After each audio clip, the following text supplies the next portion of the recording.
Salve, salve comunidade acadêmica, famílias, povo em geral, estamos aqui para mais um EngeCast Uniarp, que é o podcast das engenharias elétrica e da engenharia mecânica aqui da universidade. E comigo mais uma vez, professor, mestre Márcio, como vai, professor? Tudo bem, André? Eu estou bem, senhor? Tudo certo. Que bom. E quem temos de convidada hoje, professor Márcio? A nossa querida professora doutora Ivanete Han, que ela é responsável pelo NIT, né? Então seja bem-vinda, professora. Muito obrigada, gente. Estou aqui de novo, pela terceira vez, pelos meus cálculos. Mas que bom, a senhora é sempre bem-vinda aqui conosco, né? E hoje para falar de um assunto que eu sei que é sua especialidade, que você gosta muito, que é empreendedorismo e inovação. Que a Ivanete, como nós comentávamos, quase tem no sobrenome inovação. Não, brincadeira. Professora Ivanete, o que é o empreendedorismo e como apresentar isso? Quando se fala em empreendedorismo, inovação, o que seria a palavra empreendedorismo na raiz? Assim, às vezes a pessoa até confunde um pouco, né? O contexto da palavra. Muito bem, então olá a todos, muito obrigada pelo convite novamente de estar com todos vocês. Eu gosto realmente de falar sobre esse tema e esse é um dos motivos pelo qual eu estou hoje trabalhando no Núcleo de Inovação e Tecnologia da Uniarp, também trabalho tanto nos cursos de graduação quanto no mestrado, a disciplina de empreendedorismo, né, que ela é uma disciplina que faz parte da formação dos nossos estudantes hoje.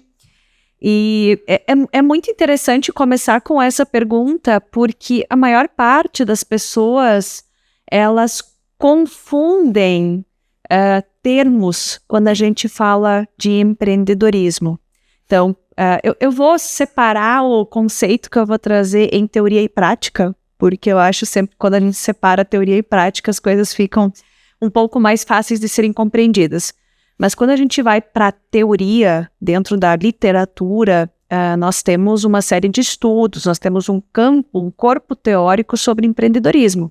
Então, dentro desse corpo teórico, existem as pesquisas mais básicas, existem os estudos mais tradicionais que já falam sobre o empreendedorismo, inclusive o papel do empreendedor dentro do desenvolvimento regional, do desenvolvimento social, econômico de uma região. Então, uma dessas primeiras definições, ela fala que o empreendedor é aquele que é capaz de desenvolver novas combinações para o mercado. O que são novas combinações? Novas combinações é o que nós conhecemos hoje por inovação. Então, um empreendedor, em teoria, dentro do seu conceito, ele teria várias competências. Depois eu vou voltar a falar sobre isso. Uma delas seria essa competência de desenvolver novas combinações. Mas quando nós vamos para a literatura, existem vários conceitos, mas assim, entre todos esses conceitos, existem alguns pontos que sempre aparecem, que são convergentes dentro desses conceitos. Então, essa capacidade de inovar, de colocar novas combinações, capacidade de assumir riscos. Riscos podem ser financeiros, mas não necessariamente financeiros. A capacidade de ver oportunidade onde a maior parte das pessoas não vê. Então, essa paixão. Normalmente, quando vocês veem uma pessoa empreendedora, ela fala com amor de um determinado tema, ela ama aquilo, mesmo quando todas as pessoas ao lado dela não acreditam na ideia, ela vai continuar acreditando, ela vai continuar falando sobre aquilo e ela vai continuar dizendo que vai funcionar. Então, normalmente, empreendedores, uma dessas características deles é essa paixão que eles têm por aquilo que eles acreditam, por aquilo que eles querem colocar no mercado, por aquilo que eles fazem. Então, quando nós falamos, e agora eu volto para uma palavra que eu usei no início dessa explicação, quando nós falamos do conceito de empreendedorismo, nós estamos falando de competências individuais. Nós não estamos falando de aplicação prática. Muito bem. E, professora, Mas assim, mas na prática, então, mas para você ser empreendedor, você tem que ser uma coisa, tem que ser inovador, tem que ser uma novidade?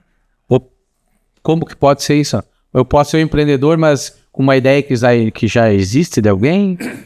Posso primeiro fazer uma outra pergunta? Pode. Vou devolver. Você acha que empresário é sempre empreendedor e empreendedor é sempre empresário? No meu ver, não. No teu ver, não. Não, é separado. É separado? Márcio. No meu ver, eu acho que os dois, teoricamente, assim, na minha experiência, acho que sim. Pode ser que o empreendedor sempre é empresário, o empresário é sempre empreendedor? Pode ser separado, eu entendo. Pode ser só empresário, ele pode ser empresário e empreendedor, pode ser só empreendedor. Perfeito. Tô certo? Você está corretíssimo. Muito bem. Quando nós falamos de empreendedorismo, nós temos que entender que o conceito é diferente de empresário, do conceito de ser empresário. Empreender é ter competências individuais que incluem a capacidade de inovar, que incluem o desejo de empreender, que incluem o desejo de fazer uma diferença no mercado, que incluem, por exemplo, você pode empreender dentro da educação superior. Você pode ser um professor que empreende em sala de aula, que você tem paixão por aquilo, que você leva atividades diferenciadas, que você é um empreendedor em sala de aula. Então, empreendedorismo são competências individuais da pessoa. Empresário é o que Joseph Schumpeter ele chamava de dono do capital. O que é o dono do capital? É quem arrisca dinheiro para colocar uma nova combinação no mercado. Veja, o empreendedor é quem propõe a nova combinação. O empresário é que vai dizer assim, olha, eu vou fazer esse celular, eu vou colocar ele à disposição para ser vendido em várias lojas, eu vou colocar pessoas para vender esse celular e eu ainda não sei se eu vou vender ele. Mas eu vou arriscar meu dinheiro, eu sou o dono do dinheiro, eu sou o dono do capital e eu vou arriscar financeiramente colocar um novo produto, serviço no mercado. É quem tem o CNPJ, nós falávamos antes? Quem tem um CNPJ. Para você ser empresário, você precisa ter um CNPJ. Na prática, é ter um CNPJ. Então, você arrisca colocar um novo produto, um novo serviço no mercado. Agora, o que é importante? Nem sempre quem é empresário é empreendedor. Por exemplo, vocês já devem ter assistido Shark Tanks. Os brasileiros, eles todos são também empresários, eles são empreendedores, os caras são incríveis. Mas veja, eles podem financiar uma outra ideia, e isso também não são só investidores anjo, mas, por exemplo, venture capital, etc., que eles financiam ideias, mas eles não trabalham nessa ideia, eles não ajudam com mentoria, eles não ajudam colocando, não é o sonho deles aquilo. Eles apenas provêm investimento financeiro para fazer o sonho, a nova combinação de uma pessoa ir para o mercado. É um investidor, seria? Um investidor. Nesse caso, são investidores. Então, um empresário, ele é sempre alguém que vai colocar algo no mercado. Ele pode ser um empreendedor também, mas não necessariamente. O empreendedor seria um sonhador? O empreendedor é um sonhador, normalmente. Se vocês forem pensar assim historicamente, todos os grandes empreendedores que nós conhecemos foram primeiros sonhadores. Então, poxa vida, Thomas Edison, quando ele foi fazer a lâmpada, vocês podem ter certeza que ele não descansou até conseguir fazer. Ele era muito apaixonado pela ideia. Ele acreditava que ele poderia revolucionar. Ele acreditava que aquilo ia mudar a vida das pessoas. E, de fato, mudou. Então, e se nós formos olhar na história, para ele colocar a lâmpada, assim como outros produtos, ele é um dos maiores inventores da história no mercado, ele teve vários investidores. Então, ele teve sempre a presença de empresários. Porque o empreendedor, às vezes, ele tem a ideia, né? Mas ele não tem o capital, né? Exatamente. E aquela ideia é brilhante, para como vai colocar aquilo no mercado. O desenvolvimento. E tem outra coisa. Imagina que você já é empresário e você é empreendedor, mas você já faz aquilo há 25 anos. A gente começa com o tempo a perder a capacidade de inovar, porque você se acostuma com alguma ideia. Então, o que você pode fazer? Você pode contratar um empreendedor para trabalhar com você. Você renova, você pensa novas possibilidades tendo alguém muito bom junto com você. Então, isso é muito importante. Não necessariamente o empreendedor tem que ter CNPJ, tem que ser empresário. É porque acho que é importante esse detalhe que você falou. Porque na caminhada, às vezes, a pessoa vai cansando, né? E daí chega um ponto que começa a criatividade, não vem, e daí você se aliar com alguém que tem uma ideia empreendedor, um perfil empreendedor, né? Com certeza vai vir ali, vai dar aquele up, né? Historicamente, se a gente for imaginar, grande parte dos empresários, eles têm no início da carreira deles o papel de empreendedores. Então, eles têm uma ideia, eles têm um sonho, eles assumem o risco e eles colocam um produto no mercado. Ou seja, abrem o seu CNPJ e estão lá colocando tudo a risco. Com o tempo, quando você vai para a área de gestão, daí você sai um pouco da lógica do empreendedorismo, daquele start inicial, quando você vai mais para a área de gestão mesmo, você começa a entrar muito num ritmo de trabalho, num ritmo de atividades, do tipo, no dia a dia você tem que fazer compra de novos produtos, de novas máquinas, você tem que fazer gestão de pessoas, você tem que fazer marketing do teu serviço, e você começa a entrar naquele ritmo, né? E, naturalmente, o empresário muitas vezes não tem tempo para continuar tendo momentos de ideias, momentos de inspirações, momentos de pensar novas combinações. Porque eu vejo muitos nesse ciclo, né? Tipo assim, conversei com vários empresários, eles sempre tiveram aquela ideia, né?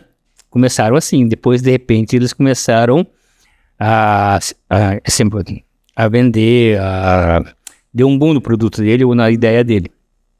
Só que como realmente você falou, você começa a ficar muito na parte de gestão, na parte de vendas, na parte de suprimentos, na parte de logística, na parte disso, não sei o que, tal, marketing, e começa, né?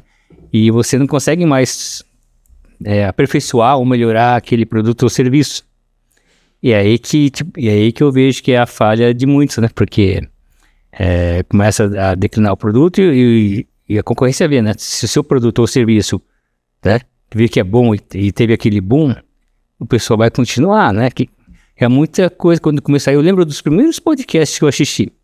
Assim, né? Tava vendo. Então, sempre um começava bem, de repente começou a estourar. Daí surgiu bastante pessoas, né? Nesse ramo do podcast também. Né? E melhorou isso aí. Melhorou bastante. Tanto a parte de tecnologia, a parte de entrevistas, a parte da estrutura. E alguns ficaram para trás. Eu vejo que alguns, né, também ficaram para trás, até no próprio podcast, né? Isso que eu acho... Você sabe por que a maior parte dessas pessoas fica para trás depois de um tempo? Sim. Talvez seja porque fica muito focado em alguns serviços na parte de gestão, foca demais nesse setor, nessa área, e acaba... esquecendo que pode contratar alguns profissionais ou ideias nesse sentido. Perfeito. Perfeito. A maior parte das pessoas tem um medo muito grande de contratar empreendedores, pessoas com competências empreendedoras. Porque pessoas que têm competências empreendedoras, elas são diferenciadas.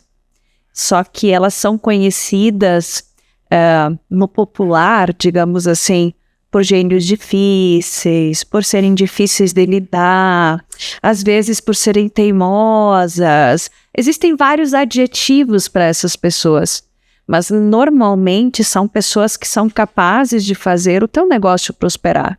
São pessoas que têm um olhar diferente para o teu negócio. É alguém que vai fazer você sair novamente da caixa que você está. Porque assim... isso eu posso levar para qualquer área da atuação. Você começa a trabalhar, vamos levar para a área de engenharia, o pessoal que está nos ouvindo, né? Você começa a trabalhar com projetos. Você se especializa muito em determinados projetos. Você começa a ficar muito bom naquela área de projetos. De repente vem uma novidade de mercado. E daí? Você tem 2 possibilidades. Ou você resiste àquela mudança, ou você adota aquela mudança. Nem sempre nós como empresários, nós como seres humanos, nós temos a condição de aprender cada uma das novidades que vem. Porque às vezes é algo ou exige uma competência que nós não temos. E daí nós temos que ter a sabedoria de escolher boas pessoas para ter na nossa equipe. Então, escolher bem a equipe, não ter medo de ter gênios difíceis dentro da equipe, é, em grande parte dos espaços, o que faz a diferença para que empresas, ao longo dos anos, continuem inovando e continuem empreendendo em novos negócios, porque senão eles acabam ficando estabilizados, não que tenha nenhum problema. Você pode escolher do tipo, não, eu quero fazer só isso que eu faço, tá tudo bem, é o teu dinheiro, são as tuas escolhas, né? Mas normalmente isso não é o perfil, né? As pessoas elas querem continuar crescendo, elas querem atender novas demandas de mercado, e para isso você precisa ter pessoas. Para esse crescimento, você considera assim, que tem que ter bons aliados. Pessoas que venham a somar, porque às vezes você pode ter um negócio e você tem receio de abrir, falar, porque acha que vão copiar alguma coisa. Né? Então, uma vez eu fui numa feira, achei bem interessante. O senhor, ele era uma marcenaria, lá do norte do Brasil. E ele, toda vez que estava no estante, ele trazia um monte de pessoas lá, e mostrava as coisas e as máquinas, e ele disse assim, a minha empresa é aberta para quem quiser ir lá ver, eu não tenho medo de concorrência, não tenho nada. E ele ia abrindo assim para as pessoas e falando, né, dizendo o que era bom, o que não era. Então eu achei assim da parte dele uma visão bem diferenciada de muitos, né, que às vezes se retrai, se fecha e não tem assim um receio, né, de partilhar ou de pedir ajuda. Muito, muito. E em diferentes instâncias. Porque quando você contrata alguém para trabalhar com você, você continua tendo o que a gente conhece na literatura por inovação fechada. Inovação fechada significa você dentro do teu próprio negócio, da tua própria empresa, você vai propor novas soluções. Então você tem tudo fechado. O que é o lado bom? Não existe o transbordamento, não pode ninguém chegar e no final, a não ser que seja de uma forma mimética, meio que o mercado peça que seja isso, você não vai ter o mesmo produto por uma outra empresa sendo feito. Agora, existe o oposto que nós conhecemos por inovação aberta, que é quando muitas vezes o teu problema, ele é o problema de todos os competidores de mercado. E que se você for querer resolver sozinho, custará muito caro para você. E que você pode trabalhar de forma colaborativa, de forma aberta, e cada um investe um pouco, e no final todos têm a solução para um determinado problema. Então, essa é uma abordagem que nós podemos fazer nessa questão de compartilhamento. Mas quando a gente fala de compartilhamento, eu sempre gosto muito de falar uma frase que para mim é um mantra de vida, que nós somos a média das 5 pessoas que nós mais convivemos. Eu concordo. Quando nós convivemos com pessoas que têm medo de arriscar, com pessoas que falam dos outros, com pessoas que elas sempre estão em depressão, claro, não falando da parte de doença, etc., falando da parte comportamental somente, né? Nós vamos ter comportamentos parecidos com essas pessoas. É um problema. Exatamente. Para cada solução existe um problema, né? E agora, se você está convivendo com pessoas que investem, que inovam, que querem viajar, que querem conhecer novos espaços, que não têm medo de compartilhar conhecimento, porque eles entendem que quando eles compartilham, eles multiplicam. Então, toda vez que eu compartilho conhecimento, eu multiplico. E você pode me trazer uma solução para o meu problema, você pode me ajudar com alguma coisa. Então, quando você convive com essas pessoas, você vai se tornar mais uma dessas pessoas. Então, dentro dos espaços de empreendedorismo, isso também acontece. Por esse motivo que hoje especialmente em cidades maiores. Por exemplo, nós temos na Uniarp, junto com o NIT, o Coworking, que são espaços de trabalho colaborativos, que pode ser usado pela comunidade, pelos alunos, por todas as pessoas. Mas normalmente em cidades maiores, esses espaços são muito utilizados. Por quê? Porque quem vai para um coworking é alguém que está disposto a fazer uma coisa diferente, é alguém aberto, é alguém que está procurando novas possibilidades, novos contatos, novos negócios. Então, se você for para aquele lugar, você vai encontrar pessoas que tenham aquele pensamento. Então, você vai começar a falar a mesma linguagem, você vai começar a estudar sobre aquilo. Não tem como você ser diferente. Então, é comportamental. É o próprio desprendimento já, né? De você sair da tua zona de conforto, lá do teu ambiente, e você ir procurar esse espaço, né? Já é um perfil de você, que você tá aberto a mudanças, né? A networks, enfim. Mas isso aí, falando em habilidades, o empreendedorismo é um dom ou é uma habilidade que você vai adquirindo com o tempo? Nossa, adorei essa pergunta. A gente chama isso de empreendedorismo ser nato ou ser possível de ser desenvolvido. E daí a resposta é que é ambos. Nós temos vários casos e com certeza cada pessoa que está ouvindo conhece alguém que com 5 anos de idade, com 10 anos de idade, abriu um negócio sozinho, do nada, começou a vender alguma coisa na escola e com 16 anos já abriu a primeira empresa e já ficou rico, etc. Existem pessoas que nascem com algumas competências mais desenvolvidas. A mesma coisa por exemplo, existem pessoas que nascem com características para determinadas áreas. Michael Jordan. Ele já nasceu com altura, com características pessoais que facilitaram muito ele ser um atleta e para aquela área que ele atuava. Agora, assim, por exemplo, você me vê... Bem, para quem não está me vendo, gente, eu e Ivanete tenho 1,60 m de altura. Vocês conseguem me imaginar uma jogadora de basquete? Uma jogadora de voleibol? O que eu quero dizer é que eu, naturalmente, eu não tenho a habilidade, as características mais esperadas de um jogador de basquete e de voleibol. Não significa que eu não posso treinar muito e vir a ser uma boa jogadora de basquete e de voleibol. Agora, sim, claro, é mais difícil, muito mais. Quando a gente fala de empreendedorismo, existe uma facilidade relacionada a isso, porque todas as características, competências que são relacionadas ao perfil empreendedor, elas são possíveis de serem desenvolvidas nas pessoas. Então, hoje tem muitos cursos, muitas atividades que as pessoas podem fazer, que as pessoas podem participar como uma forma de desenvolver essas capacidades. Até porque, assim, em termos de mercado, mesmo que você não for querer abrir o teu próprio negócio,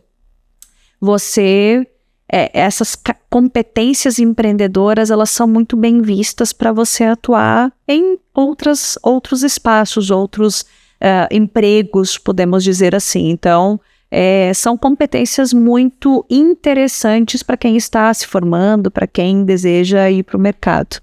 Professora, mas tem uma história interessante também, fala em empreendedorismo desde novo, né? Mas a história lá do Coronel Sanders, lá da KFC, que é aquele frango famoso. Ah, legal. Então, ele começou depois de 40 anos, e daí ele tava dando tudo errado na vida dele. Dava tudo errado, ele tentou se matar, escrevendo uma carta, pegou uma porta, daí escrevendo uma carta, deu um estalo na cabeça dele. E foi onde ele pegou os franguinhos e começou a ir de porta em porta e vender. Então, aos 65 anos, se não me engano, aí começou a decolar o negócio aqui. Então, você veja que tem esse perfil que você falou, com certeza, né, que talvez a grande maioria, eu acredito, mas também, né, para quem já tá numa caminhada que eu acho que ninguém nasce bom, né, eu digo, é um aprendizado, né, cada um tem um dom, um talento, eu acredito, mas você vai ficar bom o quê? Fazendo, treinando, né, você vai se aprimorando, e depende dos caminhos que você vai seguir, que nem a história dele eu achei fantástica, né? Depois da caminhada dele, lá pra frente, ele conseguiu, né? Acertar. E eu tive assim, conheci uma pessoa que ele é dono de uma empresa, ele fala assim, Márcio, tem pessoas que são proativas e reativas.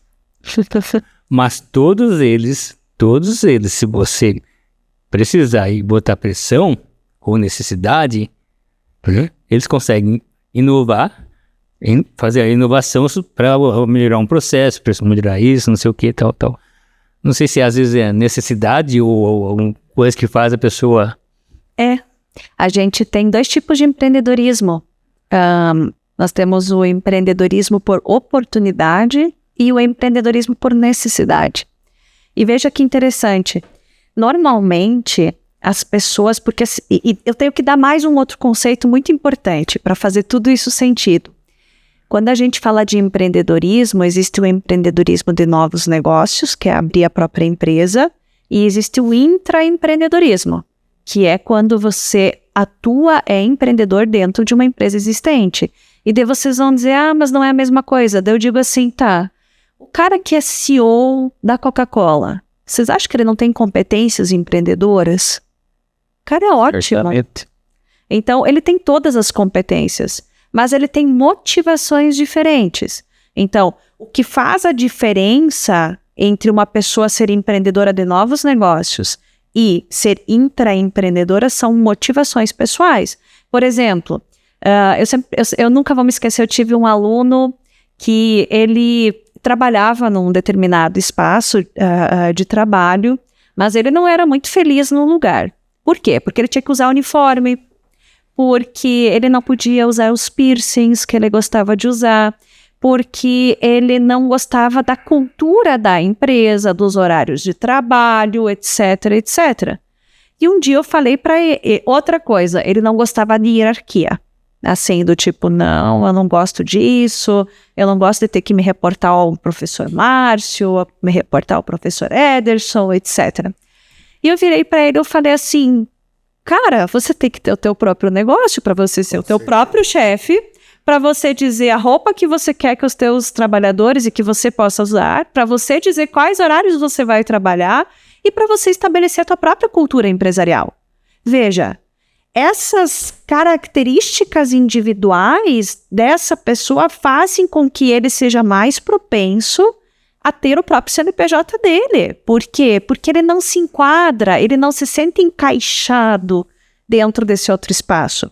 Agora, se você tem mais, por exemplo, vê com mais importância o resultado do que, por exemplo, você recebeu mérito. Você não se importa de ter que ter hierarquia, ter vários chefes, de você ter que primeiro vender a ideia para o teu chefe para depois, quem sabe, ser aceita. Para você fazer a diferença, você pode trabalhar em uma empresa já existente e você propor novas soluções para essa empresa. Então, esse é o primeiro ponto. E ainda, quando a gente fala de empreendedorismo, a gente fala de empreendedorismo de oportunidade e de necessidade. O empreendedor de oportunidade é aquele cara, aquela mulher também, né? A gente não pode falar somente de homens quando a gente fala de empreendedorismo, né? Que ele já desenvolveu, às vezes, sua carreira e ele está dentro de uma empresa quando ele vê uma falha de mercado. Por exemplo, aquela empresa ela vai terceirizar uma determinada parte da empresa que eles não querem mais continuar, que ele já domina, que ele já conhece, que ele já sabe fazer. O que ele faz? Ele abre uma empresa para atender esse segmento que ele viu como uma oportunidade de negócio. Normalmente, quem empreende por oportunidade são pessoas muito observadoras, são pessoas que estão muito atentadas ao mercado, são pessoas que são muito, que leem muito, que conhecem, que acabam, na verdade, se informando muito sobre oportunidades de empreendimentos. E existe a pessoa que empreende por necessidade. Sabe aquelas pessoas que às vezes a gente enxerga, que tem um trabalho formal, mas que nas horas vagas ainda faz brigadeiros para vender? Ela está empreendendo um novo negócio, mas às vezes ela está fazendo isso porque ela precisa complementar a renda dela. Então é um empreendedorismo por necessidade. Da mesma forma que, às vezes, a pessoa ela é desligada do local de trabalho e ela continua tendo as suas demandas. Ela precisa, no mês que vem, pagar o seu aluguel, pagar a sua prestação da casa, ela tem as suas contas, né? E essa pessoa, ela resolve empreender porque ela precisa dar um jeito de continuar tendo uma entrada financeira na sua vida. Então, existem as duas formas. Quando você diz que ou por opção ou por reação, né, ou são proativos ou são reativos, é mais ou menos a mesma coisa, é por oportunidade ou por necessidade. E existem os dois. Qual dos dois está mais certo? Nenhum. O importante é se a pessoa ela tem esse desejo, se essa pessoa ela acredita que ela pode entregar alguma coisa nova ou melhorada para o mercado, do tipo, poxa, eu vou fazer mais um brigadeiro. O brigadeiro já existe, não seria uma inovação. Agora eu sei que eu sei fazer o melhor brigadeiro. Meu brigadeiro, ele é gostoso. Ele não é diferente, mas ele é gostoso. Eu estou colocando uma nova combinação no mercado. Então, por que essa pessoa não pode empreender? E como é que, tipo assim, essa pessoa, né, fez uma nova combinação no mercado, certo? Tá. Aí, como é que ela pode fazer para ser uma boa empreendedora? Qual o caminho que ela poderia seguir? São vários, né? Assim, a gente não tem uma receita de bolo. Você sabe que tem alguns mitos sobre quem é empreendedor, né? Uhum. O primeiro deles, ele teria cabido muito bem antes, que diz que os empreendedores são lobos solitários, que eles trabalham somente por conta, que eles não sabem se relacionar muito bem, etc. Isso é um mito muito grande, porque, na verdade, bons empreendedores, eles são capazes de fazer novas equipes, eles são capazes de trabalhar em equipe, eles são capazes de pegar o máximo daquela equipe que eles formam. E o segundo grande mito é que os empreendedores, eles vão pelo feeling, eles vão só pelo instinto deles. E isso é mentira. Porque, gente, o instinto pode fazer você vender a primeira vez o teu brigadeiro, mas é cálculo que vai fazer você vender com lucro.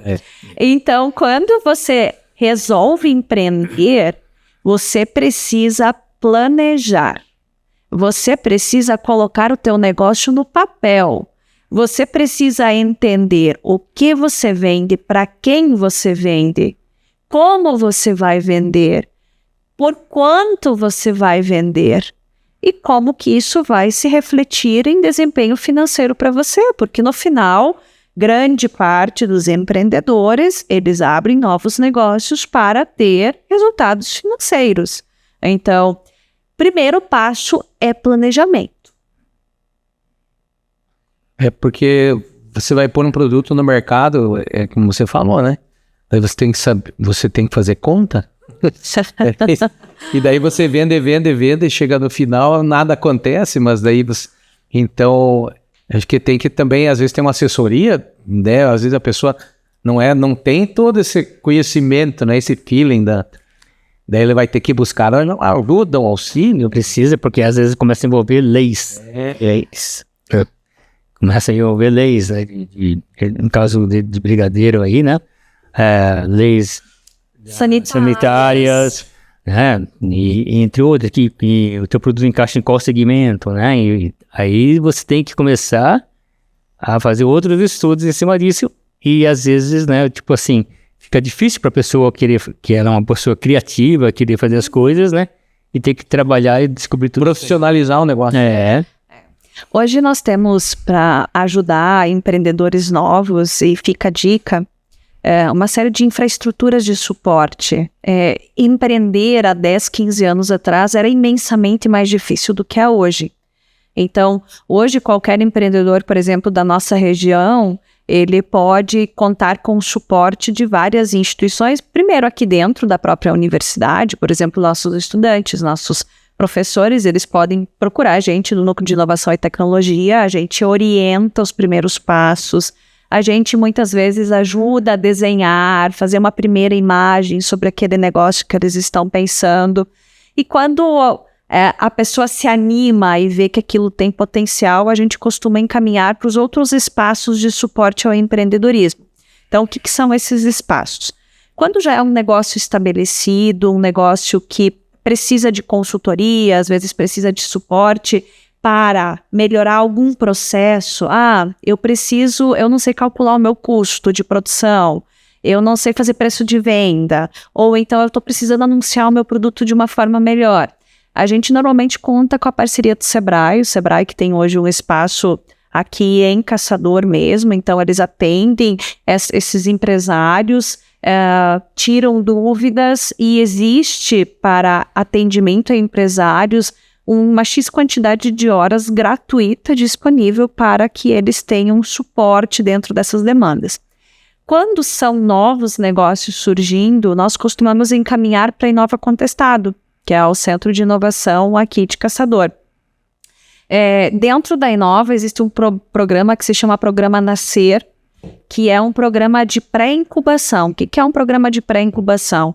É quando uma ideia de negócio ela está nascendo e ela ainda precisa de suporte para ser desenvolvida, para ser maturada, para fazer o primeiro produto viável para efetivamente ir para o mercado. Então, esse programa Nascer, ele é financiado pelo Sebrae junto com a FAPESC. Ele é um programa totalmente gratuito, acontece uma vez por ano, onde é que essas pessoas, esses empresários, eles têm suporte de mentores, aulas. É um programa muito legal, por 5 meses. Então, depois desses 5 meses, eles ainda podem concorrer a receber o investimento semente. O que é o investimento semente? É quando você recebe um recurso, no caso, a fundo perdido, você não devolve esse dinheiro, né? Para você começar o teu negócio. Então, as melhores ideias desse programa, todos os anos, recebem financiamento para começar a ideia efetivamente, para tirar ela do papel. Então, essa é uma possibilidade. A outra possibilidade são essas empresas se incubarem dentro de espaços de incubação. O que são incubadoras? Aqui em Caçador nós temos também 2 espaços de incubação. Uma delas fica junto com a Inova Contestado, e a outra fica junto com a Secretaria de Desenvolvimento Econômico, que fica anexa à rodoviária de Caçador. Então, como que funciona? São abertos editais, onde é que empresas iniciantes, que ainda não têm dinheiro para contratar salas, para ter um espaço físico inicial, para ter uma secretária cada um, onde é que eles podem se inscrever nesse edital. E eles têm o direito de se localizar por um determinado período de tempo nesses espaços a custo quase zero. Então, normalmente existe uma pequena contrapartida financeira, mas assim, costuma ser um valor bem, como que eu posso utilizar a palavra? É mais para não dizer que é gratuito o uso do espaço, mas assim, costumam ser valores muito baixos. E existem também outras oportunidades, porque às vezes a gente identifica oportunidades de negócios que demandam de colaborações externas, né? Então a gente também pode encaminhar para espaços de inovação, de suporte, infraestruturas de suporte de Florianópolis, que tem uma infraestrutura muito forte, ou então, por exemplo, se for industrial, metal mecânica, a gente pode encaminhar para Jaraguá, para Joinville, que tem infraestruturas de suporte mais direcionadas. Quando a gente tem alguma demanda de saúde específica, a gente pode encaminhar para São Paulo, onde é que existem alguns ambientes, ecossistemas mais desenvolvidos para isso. Então, e normalmente esses espaços de suporte ao empreendedorismo, eles colaboram muito uns com os outros. Então, são espaços normalmente muito abertos a receber essas indicações, essas novas propostas de negócios. Então, hoje, se você precisar de suporte, você tem de várias formas. Às vezes as pessoas desconhecem, né? Porque não está acessível o conhecimento que precisa estar, né? Realmente. Professora, mito ou verdade? No empreendedorismo, existe o fracasso? Cara, que pergunta difícil. Eu acho que sim. Eu acho que existe o fracasso. Como é que você vai dizer para uma pessoa que, sei lá, investiu 50 mil reais e perdeu os 50 mil reais nos primeiros 3 meses porque não aconteceu da forma como ela imaginava, não planejou o suficiente, e ela vai ter que ficar pagando 50 mil reais que ela financiou por 5 anos. Como é que você vai dizer para essa pessoa que não é fracasso? Mas eu acho que a gente sempre aprende. Quando a gente ganha ou quando a gente perde, sempre existe aprendizado. Tenho um amigo empresário, empreendedor, e alguém que eu respeito muito. Ele sempre conta que o primeiro negócio que ele abriu, sem conhecimento, sem estudar suficiente, sem planejar, ele perdeu 50 mil reais no final dos anos 90. Então, só para fazer... Exatamente. Então, hoje o pessoal vai dizer, 50 mil reais não dá para nem comprar um carro popular. Não, mas no final dos anos 90 dava para comprar muita coisa, gente. E ele contou que ele ficou alguns anos da vida pagando o prejuízo dele. Mas ele comentou que isso não fez com que ele ficasse com medo de empreender. Isso fez com que ele fosse o empreendedor mais sábio.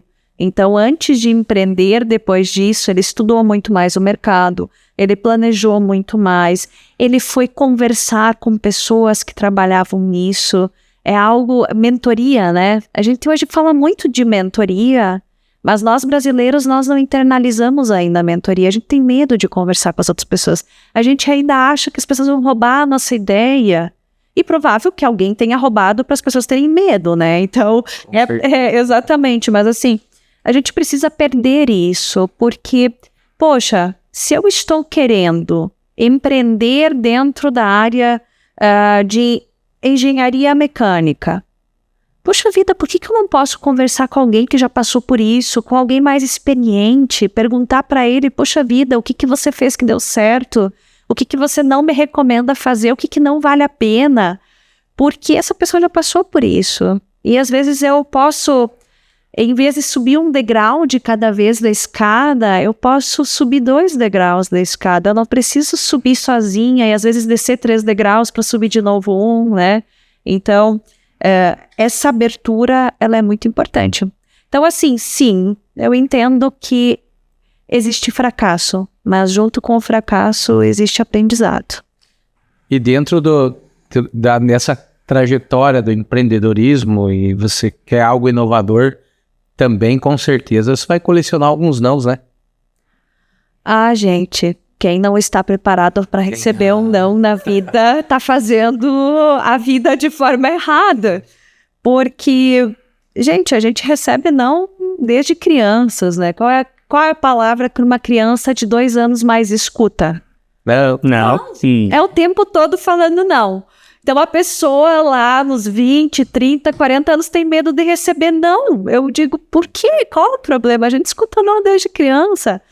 A questão é que, em algum momento, você pode receber o sim, e o sim ser o sim que você tanto imagina. E às vezes ele está tão perto, né? Você já recebeu não, daí, na outra tentativa que seria o sim, você desiste, né? Então, acho que é até um conselho, né?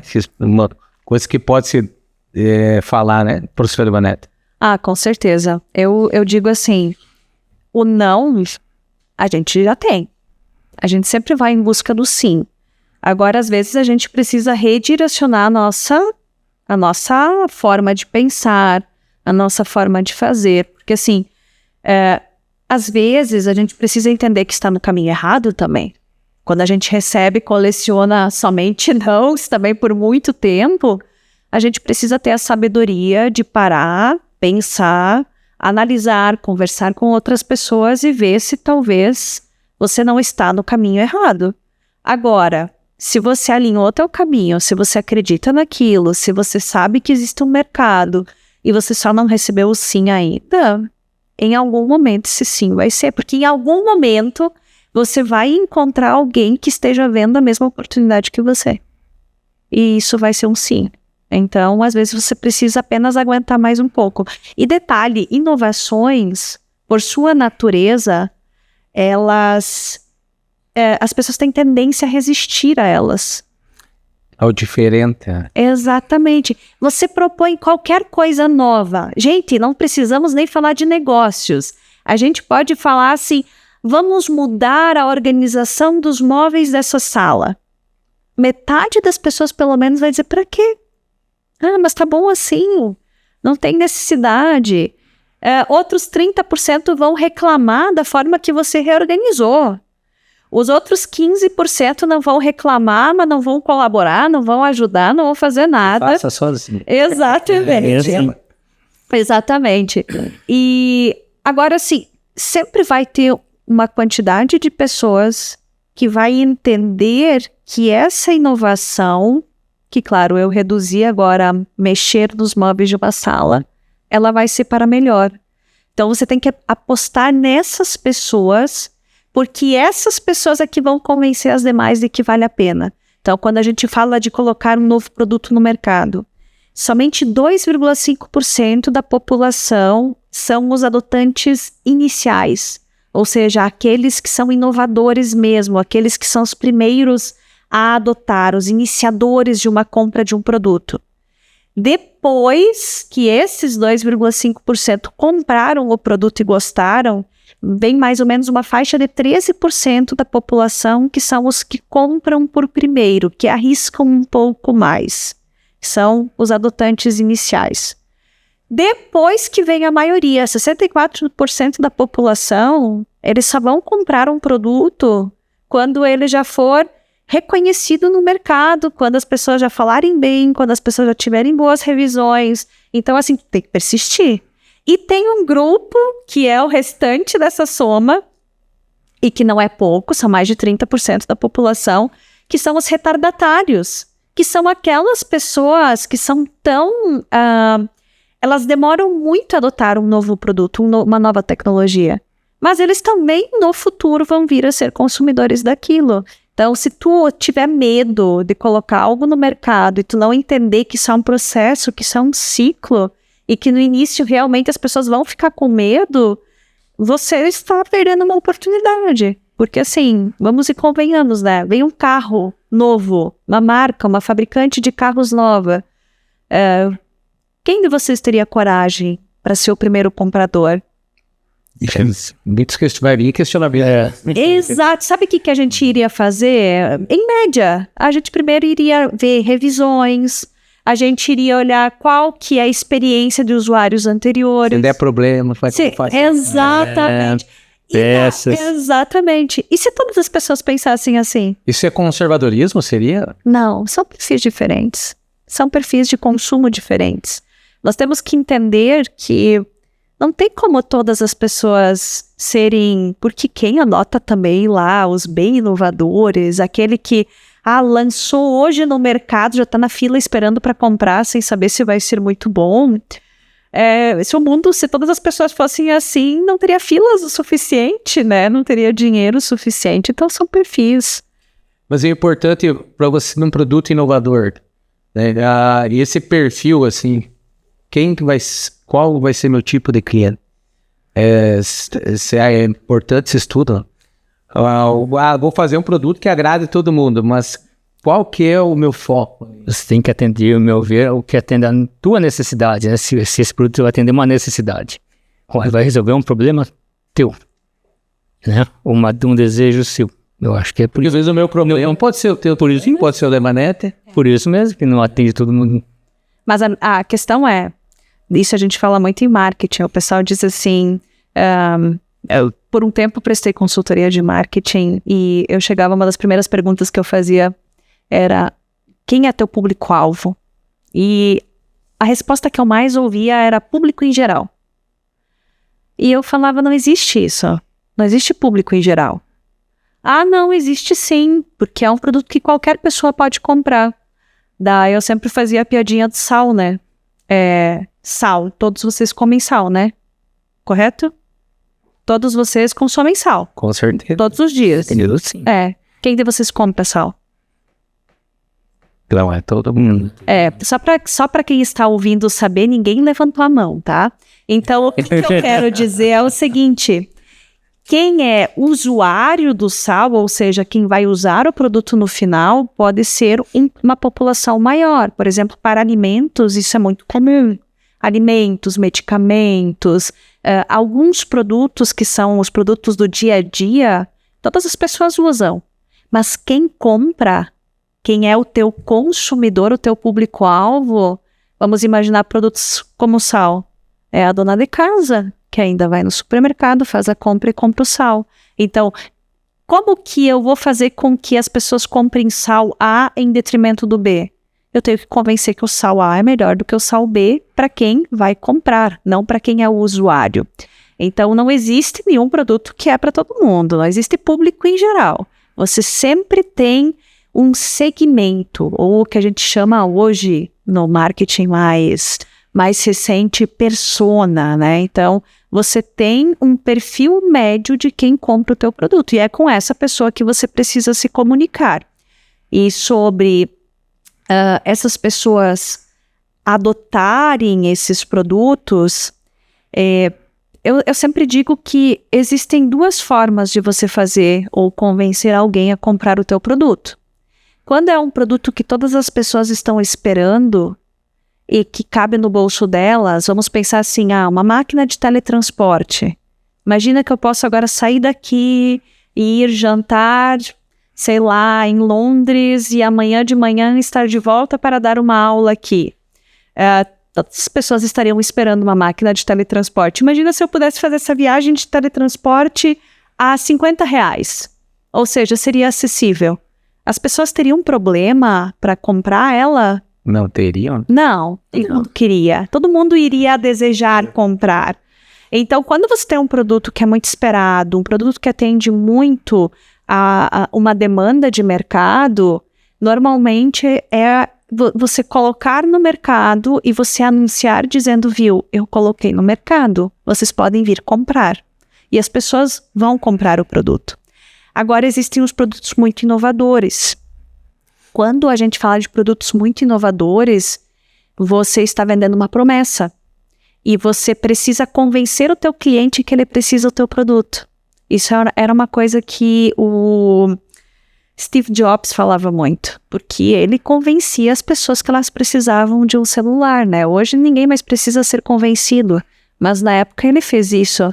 Então, quando você tem um produto extremamente inovador, você precisa investir muito em marketing, porque você precisa convencer os teus consumidores que sem aquele produto eles não podem mais viver. E com o tempo, às vezes eles descobrem que realmente é difícil, então, Nessa caminhada, né, tem gente que sofre, né, para fazer isso aí. Eu estava chegando no mercado e tinha um rapaz vendendo um sabão e ele queria convencer a pessoa a comprar aquele sabão. Então ele pegava o sabão, passava numa esponja, ia lá na faixa de pedestre e segurança, já tinha várias partes bem branquinhas, ele ia lá e tava aquele troço encardido e ele achou um jeito ali de convencer a pessoa que o produto era bom na prática e ele mostrava ali, num ponto, né, extremo de sujeira, né, bem insalubre ali, vamos dizer. Então é a maneira dele, né? São promoções de vendas, são formas que você tem de fazer ou de gerar intenção de consumo. Elas funcionam muito em supermercados. Você coloca uma nova marca de linguicinha no supermercado. Daí tem aquelas ações de promoções de vendas lá no supermercado que eles assam. Você entra no supermercado, já cheira, já tem aquela experiência sensorial, né? Daí você chega lá, você pode degustar, você pode provar antes de comprar. Isso é uma forma de fazer com que as pessoas elas aceitem comprar uma marca que não seja a marca que elas são acostumadas a comprar. Porque quando elas arriscam comprar um produto que elas não conhecem sem uma degustação, elas têm um custo de troca muito alto. Então as pessoas tendem a comprar os mesmos produtos, as mesmas marcas. Então, quando tem um produto inovador, eu tenho que investir em estratégias de marketing. Eu tenho que mostrar o meu produto, eu tenho que fazer as pessoas entenderem que ele é algo que vai resolver um problema delas. Professor, você tem uma ideia nova, uma inovação. Eu quero empreender. Qual seria o seu conselho? Por onde começo? Às vezes, primeiro tem que tirar a ideia do papel. Porque, assim, a ideia é algo muito abstrato. E, gente, a ideia em si não vale nada. Ela só vale alguma coisa quando você executa ela, quando você coloca ela em prática. Então, quando você tem uma ideia, a melhor coisa é você começar a colocar no papel, a escrever sobre, para que você comece a entender se existe efetivamente uma demanda aonde você pensa que existe. Outra coisa, eu estou fazendo, o pessoal de engenharias muitas vezes pode fazer isso, estou desenvolvendo uma nova máquina, quero fazer a solicitação de patente. A minha pergunta é sempre, existe algo parecido no mercado? Você tem elementos inovadores suficientes para solicitar essa patente? Eu fiz uma busca no Google, não encontrei nada. Não tem nada parecido. Eu dou um Google e encontro 50 coisas diferentes. Mas como é que pode que você encontrou? Você está procurando no lugar errado, ou da forma equivocada. Então, assim, colocar no papel, fazer uma pesquisa de mercado para entender se, primeiro, o problema que você acha que as pessoas têm é realmente um problema, se a solução do problema que você está propondo, ela é efetivamente uma solução para o problema, e se as pessoas, ou se você vai conseguir entregar um produto ou serviço dentro de um preço pagável para aquele público que você está se propondo atender no mercado, e de forma sempre perene, porque não adianta você vender um dia e no segundo dia não ter mais. Outra coisa, você precisa estudar se você tem fornecedores para aquele produto. Às vezes nós estamos propondo alguma solução, mas você não tem um fornecedor para uma peça básica daquilo que você está propondo, ou é muito caro, e daí não tem viabilidade financeira.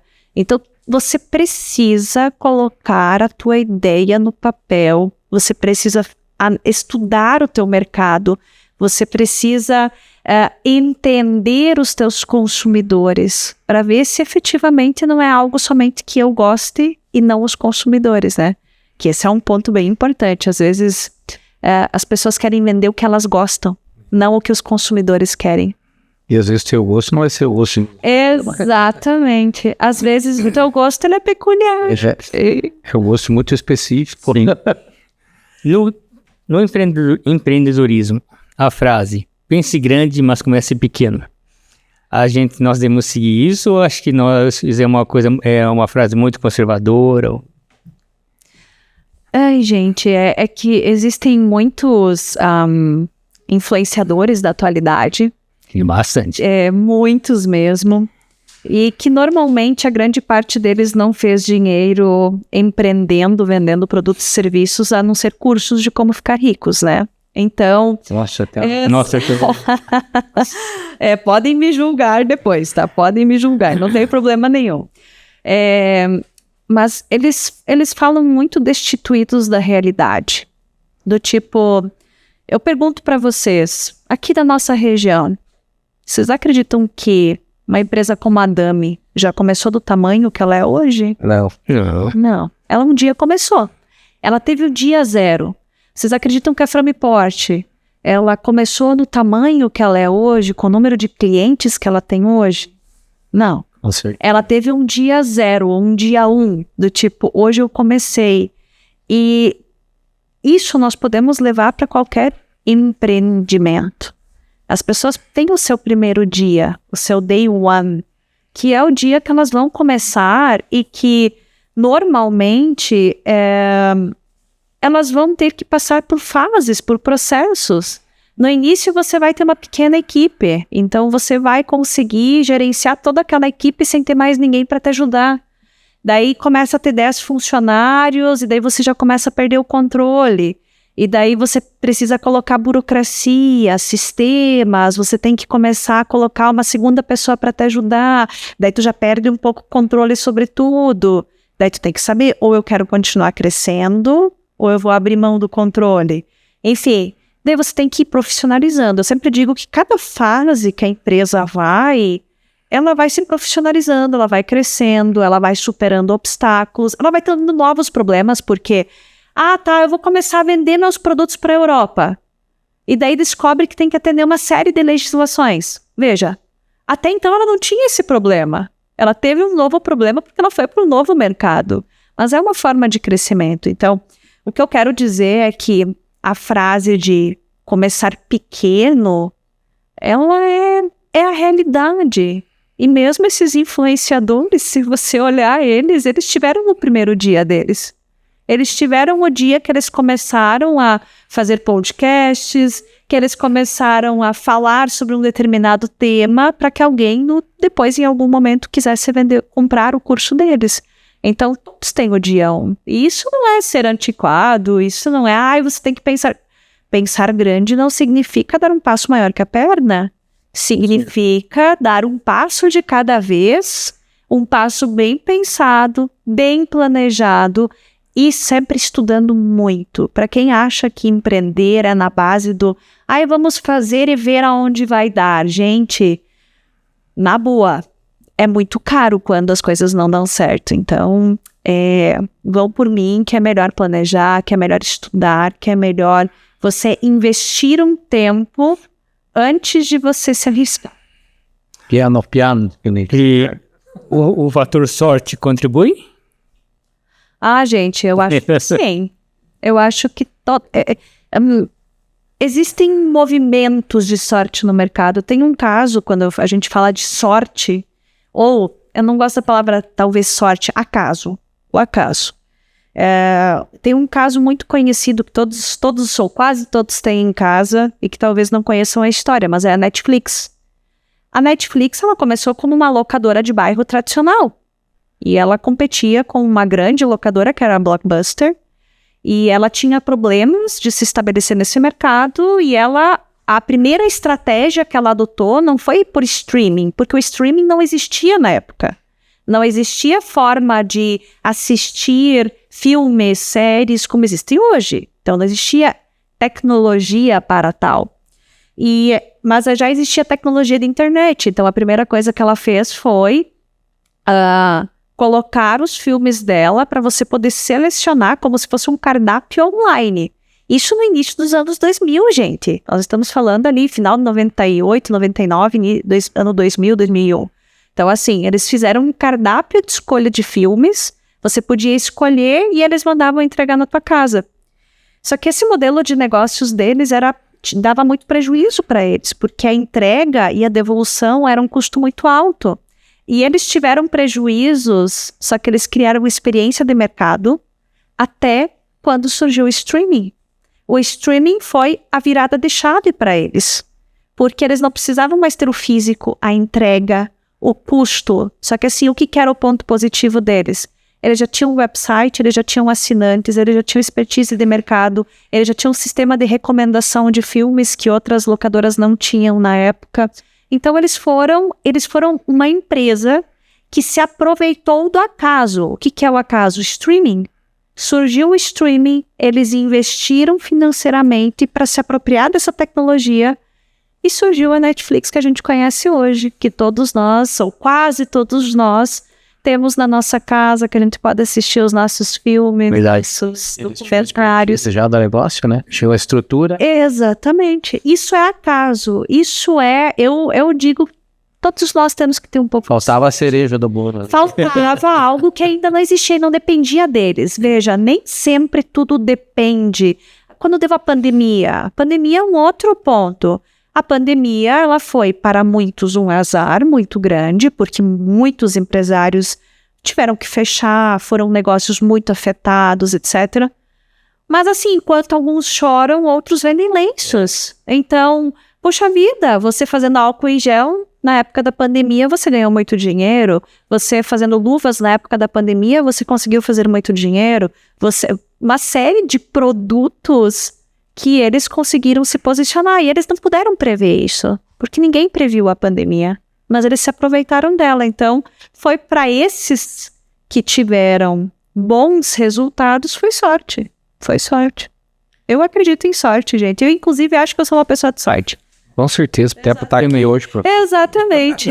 De estar viva, de estar aqui, de compartilhar esse podcast. Com certeza. É muita coisa. E aqueles que nos assistem também são pessoas privilegiadas, vão ter todas essas informações, né? E bastante. Professor Ivanete, temos 2 perguntas aqui. Eu adorei isso. Então, pergunta assim, dono de empresa e empresário são diferentes? Dono de empresa e empresários? Não. O empresário, quando ele é o dono, né, que ele é o que tem o CNPJ, é o mesmo conceito, né? Dono de empresa. Agora, sim, se você está falando sobre o gerenciar, o ato de você ser o gestor, o ato de você estar à frente do teu negócio como dono de empresa, não necessariamente. Porque existem, inclusive, empreendedores que trabalham dentro de empresa, que têm postura de dono de empresa, mas não são os donos da empresa. Mas eles têm posturas, eles lutam por aquilo, eles se preocupam com aquilo, eles compartilham a mesma filosofia. Agora, se é o dono da empresa no sentido de ser o owner, né, efetivamente quem tem uma parte da empresa, né, daí sim, é o mesmo conceito. Tem uma pergunta aqui, professora. Quando identificar que uma ideia do negócio precisa de solidez e continuidade ou precisa da inovação para dar certo? Bem, duas boas perguntas, hein? Meu Deus. Está muito relacionado ao tipo de negócio. Empresas que têm características e que são muito inovadoras, elas continuamente investem em inovação. Vou trazer um exemplo. A Apple, ela sempre vai ter um iPhone no lançamento, que está atendendo aqueles 2,5% dos adotantes iniciais. Ela vai ter um outro modelo que está nos 13,5%, que são os mais inovadores ali que vão adotar depois. Depois ela vai ter 2 modelos que estão na maturidade, que são quando eles atendem aqueles 60 e poucos %, né? E sempre vai ter alguns que já estão indo para fora de linha de mercado. E ela sempre já vai ter outros prontos para iniciar aqui na frente.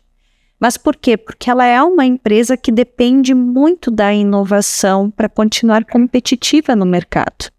Agora, sim, eu não posso comparar a Apple com uma fabricante de papel. Não é que uma fabricante, alguém que faz o papel, não vai inovar. Ela pode encontrar novos meios de fazer o papel, ela pode encontrar processos mais eficientes, ela pode inovar no processo, mas no final ela vai continuar entregando o mesmo papel.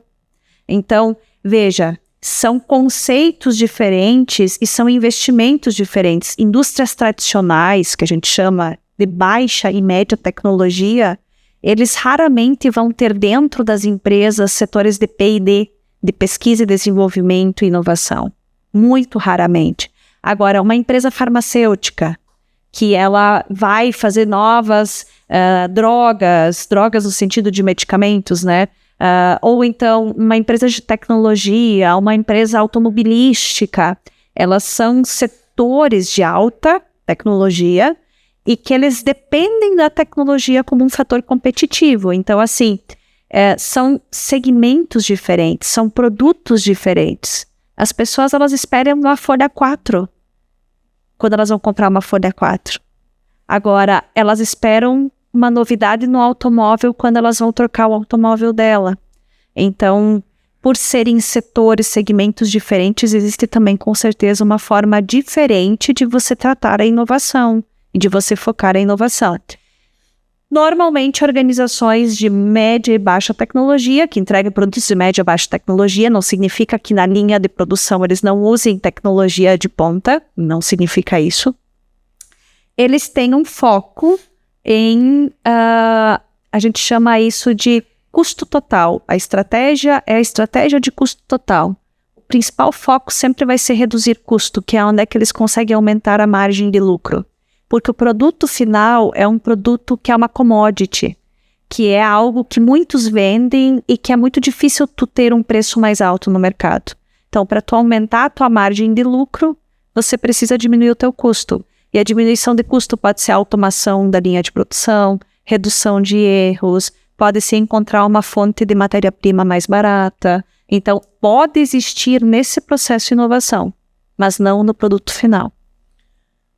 Bacana. Professora, dentro da inovação, empreendedorismo, como inovar, dicas que foi falado, né, onde aqui a gente pode recorrer, né, dicas de filmes, o que você lembre, livros sobre business, sobre empreendedorismo, para quem nos assiste que possa está assistindo ou lendo para quem sabe dar aquele... Eu acho que para empreendedorismo e inovação, eu gosto muito de biografias. Posso sugerir, gosto muito da biografia do próprio Steve Jobs. É muito interessante conhecer a história, o estilo de gestão dele, a forma como ele pensava. Não que eu queira dizer que é o comportamento individual que eu mais valorize, mas eu acho que para ser entendido e compreendido vale a pena. Do Jeff Bezos, da Amazon, esse é um livro que eu particularmente indico muito. Eu acho ele extremamente disruptivo e ele é muito perene. Ele continua e consegue se manter inovando e líder de mercado e assim, ele tem uma abordagem já bem mais flexível. E no contexto brasileiro, eu estou aqui tentando me lembrar, quem sabe vocês podem me ajudar. Ele faleceu há pouco tempo, que era do Pão de Açúcar. Abílio Diniz. O Abílio Diniz. O Abílio Diniz, ele tem 3 livros, salvo engano. Eu li 2 deles. Todos eles têm um tom de biografia, então ele sempre conta a própria história dele. E eles são livros muito interessantes, porque ele conta a verdade nua e crua do empreendedorismo.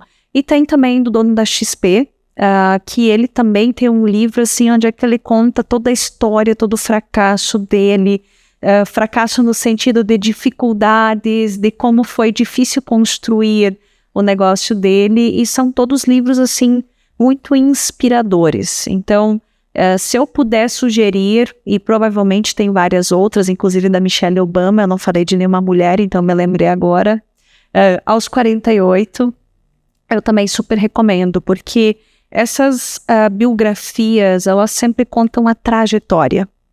Porque quando você fala somente de livros, posso sugerir um livro didático que ensine o que é inovação, o que é empreendedorismo e como fazer isso. Então, para quem quer ler isso, tem um livro chamado Inovação e Empreendedorismo do T.D. Bessant. Bom, perfeito. Ele é didático. Agora, se você quer se inspirar, se você quer conhecer a realidade do que é empreender, do que é estar nesse mercado de ser um empresário, de ser um empreendedor, essas biografias são... Quem viveu na carne, né? Exatamente. E elas são muito inspiradoras, porque elas fazem você não desistir tão rapidamente e entender que os problemas que você tem, outras pessoas já tiveram, e às vezes tiveram problemas maiores, então isso é muito importante. Professora, para nós fazer um fechamento de tudo isso, que foi falado aqui, qual seria o conselho, né, para os estudantes ou quem está pensando em empreender, seja parte da engenharia, um novo projeto ou alguma outra área, um outro segmento? Qual seria o seu conselho como apaixonada, conhecedora da inovação e do empreendedorismo? Eu não vou dar um conselho, eu vou falar muito sinceramente com eles. Eu vou dizer o seguinte: se você não gosta de ter chefe, se você não consegue trabalhar muito bem com hierarquia, com culturas organizacionais estabelecidas, abra o seu próprio negócio. Ponto 1. Encontre uma falha de mercado. Eu não sei o que precisa ser aberto. Estuda, se prepara. Existem muitas formas de você hoje ter, inclusive, suporte para encontrar uma falha de mercado. Vá atrás, empreenda num novo negócio, porque é o teu caminho.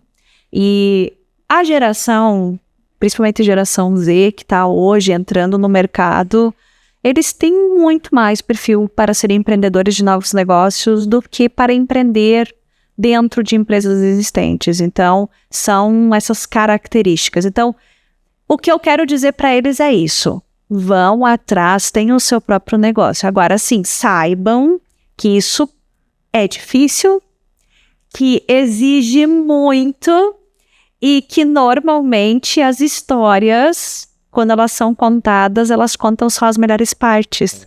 E que as outras partes, com o tempo, inclusive, a gente esquece. Então, não achem que é difícil trabalhar 8 horas, morar com os pais e estudar de noite. Existem coisas bem mais difíceis, tá, gente? Então, você chegar no final do mês e saber que você tem muitas contas para pagar e muitas vezes você não tem faturamento suficiente. Aí. Vão por mim, que é bem mais difícil. Muitos boletos. Exatamente. Então, mas isso não é uma mensagem para deixar ninguém preocupado, mas é uma mensagem dizendo que acreditem, existem muitas oportunidades. Existe hoje uma demanda porque muitos trabalhos mais tradicionais, formais, eles estão sendo substituídos por